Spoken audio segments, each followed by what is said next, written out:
Hello, welcome to JS classes. तो यहाँ पर अब हम शुरू करने वाले हैं विभिन्न कॉम्पिटिटिव एग्जाम में आने वाले अलग अलग सब्जेक्ट के वीडियोस के बारे में, उनके बेसिक्स के बारे में, और इन सब को पढ़ेंगे हम कंसेप्चुअली, क्योंकि फैक्चुअली तो आप सभी जानते हैं और आपके सामने बहुत सारे वीडियो रहते हैं और बहुत सारी बुक्स रहती हैं जहाँ फैक्चुअल नॉलेज आप ले सकते हैं। तो चलिए आज इन सभी टॉपिक्स को, जीके के सभी एक पार्ट को हम समझेंगे कंसेप्चुअली। तो शुरू करते हैं हम अर्थ की संरचना से। ठीक है, तो अर्थ स्ट्रक्चर में सबसे पहले यहाँ पर ये जो आप डायग्राम देख रहे हैं, तो ये एक बेसिक सा आपको आइडिया दे देता है कि जो पृथ्वी की संरचना है वो पृथ्वी की संरचना एक लेयर्ड या स्तरीय संरचना है। ठीक है, अब ये जो लेयर्ड या स्तरीय संरचना है, इसके बारे में जानकारी कैसे प्राप्त हुई। ठीक है, अब देखिए पृथ्वी की संरचना, ये जो आपको देख रहे हैं कि इस तरह से first layer, second layer, third layer, fourth और फिफ्थ लेयर है। तो ये जो इतनी सारी लेयर्स हैं, इनके बारे में जानकारी कैसे मिली? क्योंकि देखिए अब आप क्या कर सकते हैं कि पृथ्वी की संरचना को समझने के लिए या तो आप पृथ्वी पे गड्ढा खोदने का प्रयास करें और उस गड्ढे को खोदते खोदते पृथ्वी के सेंटर तक चले जाएं, तो आपको संरचना का पता लग सकता है। ठीक है, सबसे ज्यादा डायरेक्ट जो हम ऑब्जर्व कर सकते हैं, इसी तरह से कर सकते हैं। पर क्या ये संभव है? तो नहीं, ये बिल्कुल संभव नहीं है, क्योंकि पृथ्वी पर जो गड्ढा खोदने का प्रयास किया गया है अब तक सबसे गहरा, वो ज़्यादा गहरा नहीं है, वो लगभग 11.9 किलोमीटर गहरा ही खोदा गया है और रूस के साइबेरिया में इस तरह का प्रयास किया गया था।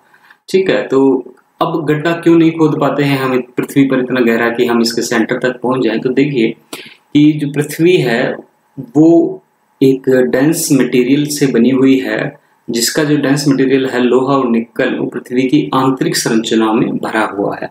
आप शुरुआत में जब खोदना शुरू करते हो तो आप खोदते चल जाते हो, वहां पे मशीनें भी काम करती हैं। उसके बाद पृथ्वी की डेंसिटी या घनत्व या कठोरता कहें तो इतनी बढ़ जाती है कि वहां पर फिर गड्ढा खोदना संभव नहीं होता। दूसरा कारण कि यहाँ पे पृथ्वी के अंदर आप जैसे जैसे जाते हो, आपको पता है कि यहाँ पे टेम्परेचर बढ़ता जाता है, और टेम्परेचर बढ़ने की ये जो दर होती है, आपको पता है कि 32 मीटर पर 1 डिग्री सेंटीग्रेड की दर से तापमान बढ़ता है। अभी क्या पूरी पृथ्वी के लिए ये बात सही है? क्योंकि आप इसको फैक्चुअली तो जानते हो कि 32 मीटर की खुदाई करने पर 1 डिग्री सेंटीग्रेड टेम्परेचर बढ़ता है, पर अभी हम पढ़ेंगे कि ये बात सिर्फ क्रस्ट के ऊपरी भाग के लिए ही कही जाती है, क्योंकि बाद के भाग में जो टेम्परेचर बढ़ेगा वो बहुत तेजी से बढ़ता है और पृथ्वी के आंतरिक भाग का टेम्परेचर तो इतना अधिक हो जाता है, जैसा कि आप यहाँ देखेंगे जब हम बात करेंगे कि ये जो पूरा हिस्सा है ये पिघला हुआ रहता है और लोहे की नदी की तरह बहता रहता है। तो देखिए, तो गड्ढा खोद के तो हम पृथ्वी की संरचना को नहीं समझ सकते। तो हमने किस तरह से जाना कि पृथ्वी अपनी आंतरिक परतों में किन किन पदार्थों से बनी है? तो देखिए, इसका जो सबसे महत्वपूर्ण हमें प्रमाण मिला है वो मिला है भूकंप तरंगों के द्वारा। अब मैं भूकंप तरंगों के द्वारा पृथ्वी की संरचना को अगर आपको समझाऊंगा तो थोड़ा डिफिकल्ट पड़ेगा। तो सबसे अच्छा तरीका ये होता है कि हम सबसे पहले पृथ्वी की संरचना को देख लें और उसके बाद भूकंप तरंगों की मदद से उसे समझने का प्रयास करें। तो चलिए शुरू करते हैं पृथ्वी की संरचना को, फिर उसके बाद हम देखेंगे भूकंप तरंगों के बारे में। तो पृथ्वी की संरचना में यहाँ पर आप ये जो डायग्राम देख पा रहे हैं, वो इस डायग्राम में एक खास बात है, इसको देखिएगा कि ये जो नीला पार्ट है, ये विभाजन ज़्यादा इंपॉर्टेंट है आपका। ये जो 0 से 100 किलोमीटर का इसमें थिक पार्ट बता रखा है, इसको बता रखा है इन्होंने क्रस्ट। ठीक है, और ये जो दूसरा पार्ट है ये शुरू हो गया यहाँ पर लगभग 100 किलोमीटर से। देखिए इसकी अभी एक्चुअल वैल्यू मैं आपको बताऊंगा। 100 से लेकर जो 2900 किलोमीटर का पार्ट है ये आपका बताया गया है इसमें मेंटल, और उसके बाद जो 2900 किलोमीटर से लेकर 6378 किलोमीटर का पार्ट है वो बताया गया है सारा कोर पार्ट। तो इस तरह से आप यहाँ देख सकते हैं इसको विभाजन को कि 2900 वाली लाइन से लेकर 6378 तक कोर है और 100 से नीचे मेंटल है और सबसे ऊपर क्रस्ट है। अब इस बात को समझिए कि सबसे ऊपर वाली परत को हम सबसे पहले समझना शुरू करते हैं कि क्रस्ट एक्चुअल में होती क्या है। क्रस्ट, या इसे आप हिंदी में भूपरपटी भी कहते हैं। तो यहाँ पे ये डायग्राम आपकी हेल्प करेगा समझने के लिए कि देखिए इस तरह से जब पृथ्वी की ऊपरी परत है जिसमें हम सभी निवास करते हैं, इस पे आप देखते हो पर्वत भी हैं, इसमें पठार भी हैं, इसमें मैदान भी हैं, इसमें खाइयां भी हैं और लास्ट में यहाँ पर आपको जल राशि भरी हुई भी दिखाई देती है। तो इस तरह से ये पृथ्वी का ऊपरी भाग है। इस डायग्राम से आप समझिए, ये जो पृथ्वी का ऊपरी भाग है जिसे यहाँ पे 100 किलोमीटर दिखाया गया था, हालांकि इसकी एवरेज जो मोटाई होती है वो 33 कही जाती है, एवरेज मोटाई 33। अब देखिए एवरेज मोटाई 33 क्यों कहेंगे अभी समझते हैं। तो इसको समझिए यहाँ पे कि ये पर्वत हैं, ये पठार हैं और यहाँ पर ये मैदान है। ठीक है, तो देखिए अब क्रस्ट को आप, अगर आपसे प्रश्न पूछा जाए, जैसे पूछा भी गया है कई एग्जाम्स में, कि जो क्रस्ट की मोटाई है वो सर्वाधिक कहाँ होती है, पर्वतों पर, पठार पर, मैदान पर या समुद्र पर। तो आप यहाँ एक आसानी से समझ सकते हैं कि यहाँ से तो शुरू हो गया दूसरा पार्ट मेंटल, और यहाँ से आप अगर देखें तो ये जो पर्वत वाला पार्ट है ये सबसे ज़्यादा मोटा है। ठीक है, इसके बाद घटते क्रम में आप पठार देख सकते हैं, फिर मैदान देख सकते हैं, और फिर समुद्र की जो क्रस्ट है वो सबसे पतली होती है। तो यहाँ पर क्या होता है कि जो समुद्र की जो क्रस्ट है, ये जो आपको दिखा रहा हूँ मोटा, ये लगभग 5 से 10 किलोमीटर तक होती है। और ये जो पर्वतों वाली, और ये जिसे महाद्वीप भी क्रस्ट कह सकते हैं, क्योंकि महाद्वीपों पर ही ये सारी संरचनाएं मिलती हैं, पर्वत, पठार और मैदान। तो जो महाद्वीपीय क्रस्ट है उसे आप इस तरह से भी कह सकते हो कि ये मोटी होती है लगभग 60 से 65 किलोमीटर। ठीक है, और सबसे ज्यादा जो इसकी मोटाई है वो आपको मिलेगी पर्वतों के नीचे। तो ये दो बातें आपके यहाँ क्लियर हो जाती है कि क्रस्ट करते हैं, और क्रस्ट को भी हम फिर से 2 पार्ट में डिवाइड कर देते हैं। देखिए यहाँ पे डायग्राम है, वो आपको अच्छे से समझ में आ जाएगा उस डायग्राम से। ये डायग्राम आप देखिए कि मेंटल है ये वाला पार्ट, और ये मेंटल के ऊपर वाला सारा जो पार्ट है जो अलग अलग कलर से दिखा रखा है, ये कहला रहा है क्रस्ट। अपर क्रस्ट इसमें दिखा रखा है जो कि पर्वतीय भाग है, और लोअर क्रस्ट दिखा रखा है जो कि महासागरीय भाग है या पर्वतों के नीचे का भाग है। ठीक है, अब यहाँ पर एक बात और इम्पोर्टेंट हो जाती है कि ये जो महाद्वीपीय क्रस्ट थी, अभी मैंने आपको यहाँ बताया महाद्वीपीय क्रस्ट और महासागरीय क्रस्ट। ठीक है, ये जो क्रस्ट वाला पार्ट था ये था महाद्वीपीय क्रस्ट, और ये थी आपकी सागर वाली महासागरीय क्रस्ट। तो हमने पृथ्वी के सबसे ऊपरी भाग के भी पुनः 2 उपभाग कर दिए, महासागरीय कॉन्टिनेंटल क्रस्ट सीसी या ओशिनिक क्रस्ट ओसी। अब इन दोनों की संरचना में भी अंतर होता है। ठीक है, अब ये अंतर आपने पढ़ा होगा कई बार कि इसको आप, एक शब्द सुना होगा आपने SIAL, जिसे आप हिंदी में कहते हो सियाल, और महासागरीय क्रस्ट के बारे में एक शब्द सुना होगा आपने SIMA, या इसे आप कहते हो सीमा। ठीक है, अब ये सियाल और सीमा क्या है, ये एक्चुअल में क्रस्ट से जुड़े हुए खनिज हैं जो बताते हैं कि महाद्वीपीय क्रस्ट में कौन से खनिज सर्वाधिक मिलते हैं। तो आप वहां पे कह दोगे कि सियाल में SI का मतलब है सिलिका और AL का मतलब है एल्यूमिनियम, और महासागरीय क्रस्ट में SI का मतलब है सिलिका और MA का मतलब है मैग्नीशियम। ठीक है, तो सिलिका और मैग्नीशियम यहाँ पे तत्व ज्यादा मिलते हैं, इसलिए इसका नाम जोड़कर सियाल और सीमा रखा गया है। अब कई जगह गड़बड़ क्या कर रखी है टीचर्स ने या बुक्स ने, कई जगह जब पढ़ा रहे हैं तो वो सियाल तो कह रहे हैं पूरी क्रस्ट को, ठीक है, चाहे उसमें महाद्वीप भी आ गई और महासागरीय आ गई, और सीमा कह रहे हैं मेंटल को, और फिर जाके एक शब्द आएगा अभी लास्ट में आपका नीफे, और वो नीफे कह रहे हैं कोर को। तो कोर वाली बात तो उनकी सही है कि कोर को हम नीफे कहेंगे, अभी समझेंगे क्यों, पर वो जब मेंटल को कहते हैं सीमा तो वहां पर ये टेक्निकल गलती कर देते हैं। एक्चुअल में जो सीमा शब्द है वो बना है महासागरीय क्रस्ट के लिए। तो यहाँ पर ये 2 बातें आपको क्लियर होना बहुत जरूरी है, कि महाद्वीपीय क्रस्ट और महासागरीय क्रस्ट का नाम ही सियाल और सीमा है। इन दोनों के बनने में विभिन्नता है, इसलिए यहाँ की चट्टानों में विभिन्नता है और चट्टानों में विभिन्नता होने के कारण यहाँ की जो खनिज हैं वो भी हमें अलग अलग मिलते हैं। अब सियाल और सीमा का जब आप कंसेप्ट समझ चुके हैं और ये समझ चुके हैं कि क्रस्ट सबसे मोटी कहाँ मिलेगी, उसके बाद सबसे पतली कहाँ मिलेगी, तो एक्चुअल में यही थोड़े बहुत प्रश्न होते हैं जो क्रस्ट से हमें पूछे जाते हैं। अब देखिए, जो क्रस्ट पार्ट है इसी पर अवस्थित हैं हम, ठीक है ना। हमारे जो महाद्वीप हैं आप यहाँ देख रहे हो और ये महासागर हैं, ये इसी पर अवस्थित है। तो क्रस्ट पार्ट एक्चुअल में हमारा महाद्वीप और महासागर वाला पार्ट है और यही पृथ्वी का एकमात्र भाग है जिस पर जीवन संभव है, क्योंकि इसके नीचे आप जैसे जैसे जाएंगे टेम्परेचर बहुत बढ़ता जाएगा, ठीक है। और हमने देखा भी है कि अभी 11 किलोमीटर से ज़्यादा हम खुदाई नहीं कर पाए हैं, तो यहाँ पर हमें सिर्फ जो जानकारी मिलती है वो मिलती है भूकंपीय तरंगों के कारण। तो इतनी बात समझ लेते हैं, तो ये इसमें हमारा क्रस्ट अच्छे से कंप्लीट हो जाएगा। अब देखिए, एक शब्द होता है क्रस्ट, ठीक है। और मैं एक अगली बात करूं यहाँ पर कि एक शब्द आपका आता है, तो एक शब्द तो होता है भूपर्पटी और एक शब्द आपके पास आता है स्थल मंडल। तो ये भूपर्पटी और स्थल मंडल में अब क्या फर्क होता है, ठीक है, ये एक अगला आपका इंपॉर्टेंट सवाल है। तो देखिए, यहाँ पे जो मैंने अभी डायग्राम आपको बनाया था इस तरह से कि ये पर्वत, पठार, मैदान और उसके बाद गहरा गड्ढा जिसमें पानी भरा हुआ है और उसे हम समुद्र के नाम से जानते हैं, ठीक है। ये ओशनिक क्रस्ट और ये कॉन्टिनेंटल क्रस्ट।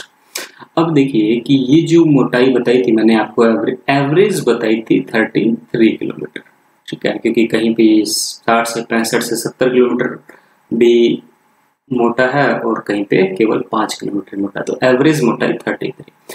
तो भूपर्पटी कहलाती है केवल 33 किलोमीटर का एवरेज पार्ट। अब स्थल मंडल क्या होता है, देखिए, स्थल मंडल होता है कि ऊपर से लेकर नीचे जैसे जैसे गहराई बढ़ती जा रही है वहां तक 100 किलोमीटर गहरा पार्ट, ठीक है। अब देखिए, क्रस्ट से आप जैसे ही नीचे उतरे तो वहां पे शुरू हो जाता है क्या, मेंटल, पृथ्वी की दूसरी परत। तो आप जब कहते हैं कि महाद्वीप क्या है, तो महाद्वीपों के बारे में आप कह देते हैं सिंपल सा कि ये क्रस्ट के भाग हैं या भूपर्पटी के भाग हैं। महाद्वीप और महासागर क्रस्ट या भूपर्पटी के भाग हैं। पर जब यहाँ पर हम कहते हैं स्थल मंडल, तो स्थल मंडल किस चीज से बना है, आप ये समझिए, ये भूपर्पटी तो आई रही है इसमें, साथ में क्रस्ट तो आपकी आई रही है और क्रस्ट के साथ साथ बाकी हिस्सा इसमें मेंटल या हिंदी में इसको आप कहते हो प्रावार, तो उसका भी आ रहा है और दोनों की जो गहराई है वो भी अलग अलग है। तो फर्क होता है दोनों में, भूपर्पटी और स्थल मंडल में, ठीक है। तो इस बात को ध्यान रखेंगे, ये बड़ी कंफ्यूजिंग टर्म हो जाती है यहाँ पर। तो स्थल मंडल में दोनों पार्ट आते हैं। तो इसके बाद हम अगला पार्ट देखते हैं जो कि है हमारा मेंटल। तो इस डायग्राम में आप देखिए कि यहाँ मैंने आपको बताया कि 100 किलोमीटर का जो इसने एरिया दिखा रखा है, इसके नीचे 2900 किलोमीटर तक जा रही है मेंटल। अब मेंटल के बारे में जो ज़्यादा जनरल सवाल हैं वो पूछे नहीं जाते हैं एक्चुअली में, ठीक है, क्योंकि मेंटल से ज़्यादा इम्पोर्टेंट बात होती है यहाँ पर एक दुर्बल मंडल की, तो वहाँ से सवाल जरूर पूछे जाते हैं। और जब हम कोर ज्योग्राफी का लेसन करते हैं एज ए ज्योग्राफी सब्जेक्ट का, तब वहाँ पे मेंटल से सवाल आते हैं। तो फिलहाल जनरल के लिए आपके मेंटल इतना इम्पोर्टेंट नहीं रहता है, आपको इसकी मोटाई ध्यान रखनी है जो कि है लगभग 2900 किलोमीटर तक। अब इसके अंदर एक खास बात है वो अभी समझ लेते हैं हम, कि मैंने आपको बताया कि यहाँ पर ये पार्ट शुरू हो गया था क्रस्ट का, इसके नीचे शुरू हो गया मेंटल और मेंटल जा रहा है और भी नीचे और ये खत्म होता है 2900 किलोमीटर पर। अब देखिए, एक विशेष बात है पृथ्वी के लिए, सबसे इंपॉर्टेंट बात है कि इस स्थल मंडल जो कि 100 किलोमीटर तक फैला हुआ है, इसके नीचे 100 से लेकर 200 वाला क्षेत्र,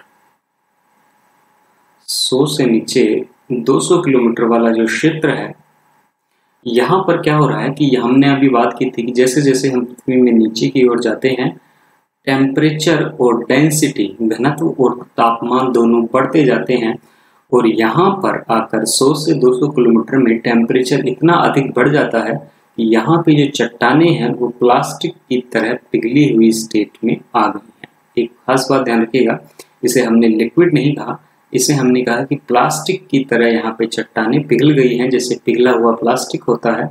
और इस मंडल में चूंकि कठोरता नहीं है, स्थल मंडल तो कठोर है, इसके बाद इसमें कठोरता नहीं है, तो इसको नाम दिया गया है दुर्बल मंडल। ठीक है, दुर्बल मंडल या एस्थेनोस्फेयर। ठीक है, स्थल मंडल को कहते हैं लिथोस्फेयर,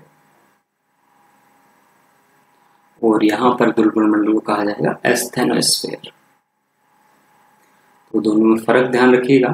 अब सबसे इम्पोर्टेंट पार्ट है दुर्बल मंडल हमारा, क्योंकि पृथ्वी पर जितनी भी हलचलें हो रही हैं, भूगर्भिक महाद्वीपों का निर्माण हो रहा है, भूकंप आ रहे हैं, ज्वालामुखी आ रहे हैं, वो इसी दुर्बल मंडल की वजह से ही आ रहे हैं। तो अगर सीधा सीधा प्रश्न आ जाए कि पृथ्वी पर जो पर्वतों का निर्माण है, भूकंप, ज्वालामुखी प्रक्रियाएं हैं, उसके लिए पृथ्वी की कौन सी परत जिम्मेदार है, तो आप कहेंगे दुर्बल मंडल। अब देखिए, चूंकि यहाँ पर ये प्लास्टिक की तरह पिघली हुई अवस्था में चट्टानें आ गई हैं, तो इसे हम प्लास्टिक मंडल के नाम से भी जानते हैं। ठीक है, प्लास्टिक मंडल। अब पृथ्वी में इतनी गर्मी है कि चट्टानें पिघल गई हैं। अब ये जो गर्मी है ये नीचे तो जा नहीं सकती, क्योंकि नीचे तो और भी ज्यादा कठोरता है, तो ये गर्मी निकलती है ऊपर की ओर। ठीक है, अब ये जो प्लास्टिक की तरह पिघली हुई चट्टानें हैं, ये ऊपर की ओर चलती हैं, और इसमें जब ऊर्जा ऊपर की ओर चलती है, एनर्जी ऊपर की ओर चलती है, तो ये पिघली हुई चट्टानों को अपने साथ लेकर ऊपर की ओर चलती है। और इन पिघली हुई चट्टानों के कारण यहाँ पे जब ये ऊपर की ओर चलती है, तो इन धाराओं को यहाँ पे नाम दिया जाता है संवहन धाराएं। ठीक है, इसको ध्यान रखिएगा, संवहन धाराएं। संवहन धाराएं क्या होती है, क्योंकि अभी प्लेट टेक्टोनिक का जब सिद्धांत पढ़ेंगे, प्लेट विवर्तनिकी का, उसमें सबसे ज्यादा काम में पूछा जाएगा संवहन धाराओं के बारे में। तो संवहन धाराओं को समझ लीजिए। चलिए, यहाँ पर मैं आपको एक और बात बता दूं, ये संवहन शब्द को अच्छे से क्लियर कर लीजिए, क्योंकि संवहन शब्द भूगोल में कई बार प्रयोग में लिया जाएगा। क्योंकि संवहन शब्द को जब आप प्रयोग में लाते हैं, तो यहाँ पे आप पढ़ते होंगे संवहनीय वर्षा। ठीक है, संवहनीय वर्षा क्या होती है, ये सब एक ही प्रोसेस से बनते हैं। संवहनीय धारा क्या होती है, ठीक है, और संवहनीय हवाएं कहाँ चलती हैं, संवहनीय धारा और संवहनीय वायु।